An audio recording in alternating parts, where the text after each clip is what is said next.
नमस्कार साथियों।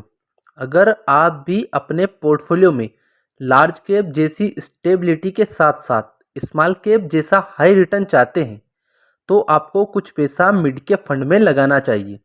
तो आज अपन मिड कैप कैटेगरी के Motilal Oswal mid cap fund की बात करेंगे। इस फंड ने लास्ट 1 ईयर, 3 ईयर, 5 ईयर एवं लास्ट 10 ईयर में इस कैटेगरी में सबसे ज़्यादा रिटर्न दिया है। पर क्या ये फंड आगे भी इस प्रकार का रिटर्न जनरेट कर पाएगा और क्या आपको इस फंड में इन्वेस्ट करना चाहिए या इन्वेस्ट कर रहे हो तो आगे भी जारी रखना चाहिए। तो चलिए इस वीडियो में इस फंड के सारे पैरामीटर, टेक्निकल पैरामीटर और रिस्क रेशो तथा आगे की स्ट्रेटजी के बारे में देखेंगे।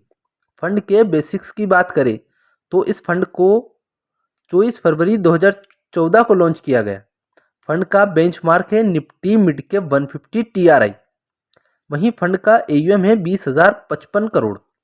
इस फंड में आप मिनिमम 500 रुपये की मंथली SIP और मिनिमम 500 रुपये का लमसम दोनों ही कर सकते हैं।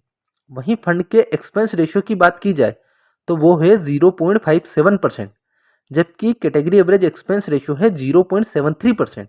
मतलब बाकी फंड की तुलना में इसमें चार्जेस कम है। एग्जिट लोड है इस फंड का 1%। अगर 1 ईयर से पहले पैसा रिडीम करते हैं तो उसके बाद पैसा रिडीम करने पर नील एग्जिट लोड है। वहीं इस फंड के वर्तमान फंड मैनेजर हैं सुनील सावंत। अब रिटर्न की बात की जाए तो 10,000 की मंथली SIP पिछले 10 साल तक कंटिन्यू रखते तो आप आज तक इन्वेस्ट कर चुके होते 12 लाख रुपए, जो इस फंड में बढ़कर होते 47.76 लाख रुपए। मतलब 300% का लगभग रिटर्न। जबकि यह पैसा FD में इन्वेस्ट करते तो केवल 17.20 लाख रुपए, गोल्ड में इन्वेस्ट करते तो 21.96 लाख रुपए ही होते। वहीं मिड कैप फंड का कैटेगरी एवरेज भी 39.61 लाख रुपए ही है। वहीं लमसम रिटर्न की बात की जाए तो 1 लाख रुपए 10 साल पहले इन्वेस्ट किए होते तो आज होते 7.26 लाख, लगभग 626% का रिटर्न दिया है, जो कि कैटेगरी एवरेज 6.19 लाख से काफ़ी ज़्यादा है। मतलब इस फंड ने SIP और लमसम दोनों ही केस में कैटेगरी एवरेज से काफ़ी अच्छा परफॉर्म किया है। अब इस रिटर्न को कैटेगरी एवरेज एवं अदर फंड की रैंकिंग के साथ कंपेयर करके देखें तो इस फंड का last 1 year return 62.40%, last 3 year return 36.29%, last 5 year return 33.66% एवं लास्ट 10 ईयर रिटर्न 21.90% रहा है। जबकि कैटेगरी के एवरेज रिटर्न की बात करें तो last 1 year return 37.93%, last 3 year return 23.25%, last 5 year return 27.28% एवं लास्ट 10 ईयर रिटर्न केवल 18.11% ही रहा है। वहीं बेंचमार्क रिटर्न को देखें तो last 1 year return 33.06%, last 3 year return 23.58%, past 5 year return 27.98% एवं 10 ईयर रिटर्न 18.83% ही रहा है।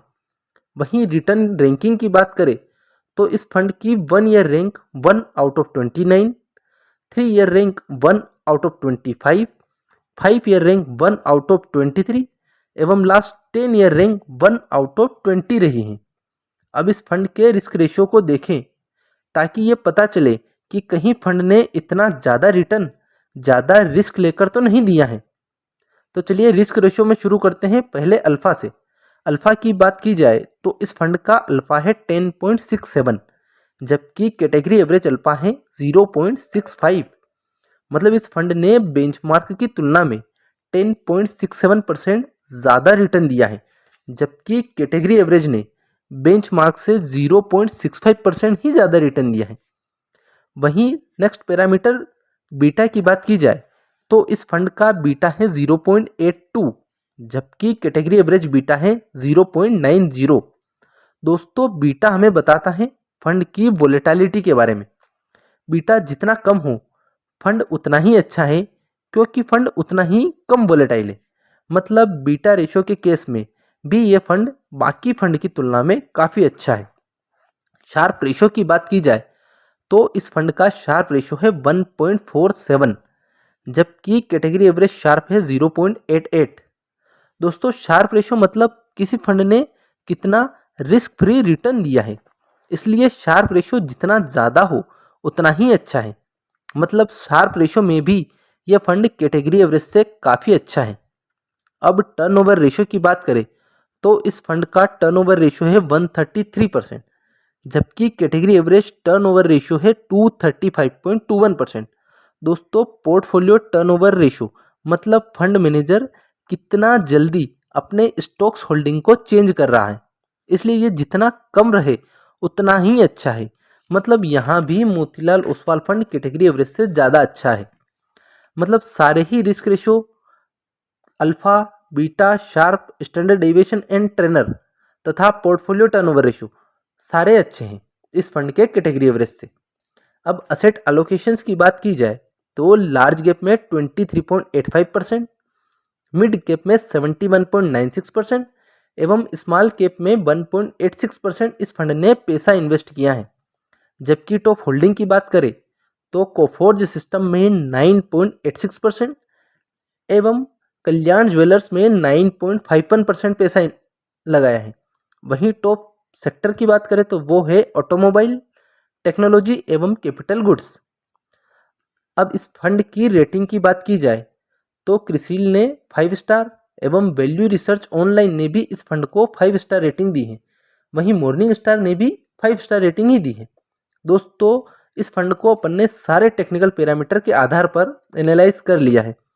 अगर आप इस फंड में इन्वेस्ट कर चुके हो तो उसे जारी रख सकते हैं और नए इन्वेस्टर भी इस फंड में इन्वेस्ट कर सकते हैं, क्योंकि रिस्क रेशियो तो सारे ही अच्छे हैं। खैर ये कोई इन्वेस्टमेंट एडवाइस नहीं है, इन्वेस्ट करना या ना करना आपके ऊपर डिपेंड करता है। दोस्तों ये पैरामीटर समय के साथ चेंज होते रहते हैं, इसलिए जब भी आप इन्वेस्ट करें एक बार अवश्य चेक कर ले। वीडियो कैसा लगा कमेंट में अवश्य बताएं, लाइक शेयर एवं सब्सक्राइब करें।